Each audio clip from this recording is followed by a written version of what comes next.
So guys, আমি আজকে তোমাদেরকে দেখাবো 2 ভরি ওজনের চেন কিভাবে বানানো হয়।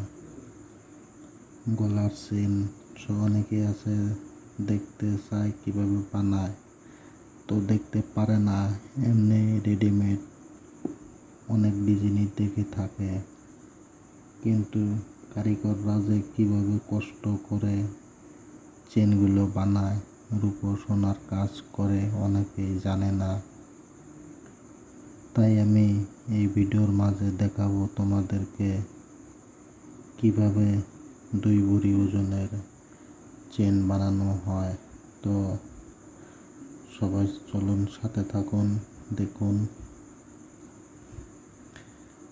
আমি ভিডিওটা লং হবে বলে একটু স্কিপ করে যাচ্ছি, তো দেখতে থাকুন আপনারা। আমি কয়টা কেটে নিলাম শুধু চেক করার জন্য, হবে না নাই।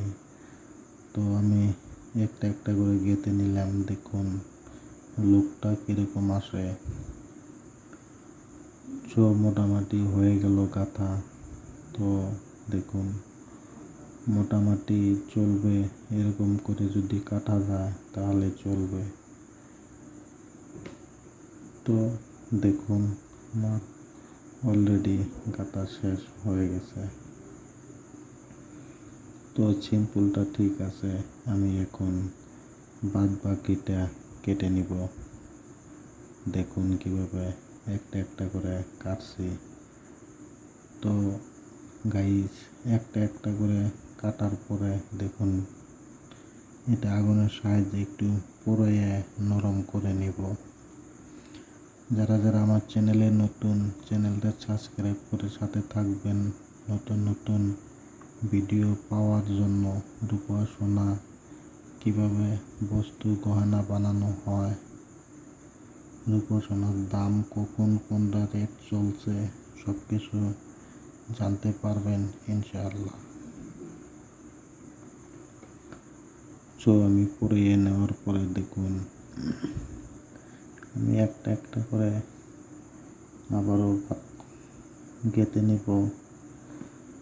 সো অনেক টাইম লাগবো, আমি একটু স্কিপ করে যাচ্ছি, তোমাদেরকে দেখাচ্ছি। আমি দেখুন 4-5 ইঞ্চি হয়ে গেছে। তো আমি পুরোটাই শেষ করে দিলাম। এখন এটা ঝালাই দেওয়ার পালা। সো আমি এবার এটা ঝালাই দিব একটা একটা করে পাইনের সাহায্যে। দেখুন কিভাবে আমি দিচ্ছি।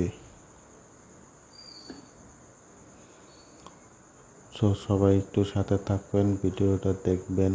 নতুন নতুন ভিডিও পাওয়ার জন্য চ্যানেলটা সাবস্ক্রাইব করে সাথে থাকবেন ইনশাআল্লাহ। সো আমার পাইন তোলা হয়ে গেছে। এবার আমি আগুনের সাহায্যে একটু হিট দিয়ে দিয়ে এটা গালিয়ে দিব, জয়েন্টটা লেগে যাবে। দেখুন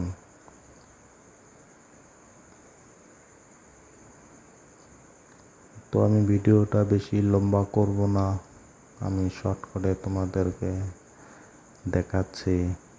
আমার চ্যানেলে আরও ভিডিও আছে, দেখবেন ইনশাআল্লাহ, খুবই সুন্দর লাগবে।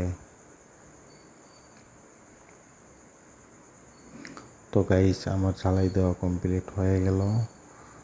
তো তারপরে দেখুন লুকটা, চেনের লুকটা এরকম আসলো। সো এটা কমপ্লিট হয়ে গেল অলরেডি। সবাই সাথে থাকবেন ইনশাআল্লাহ।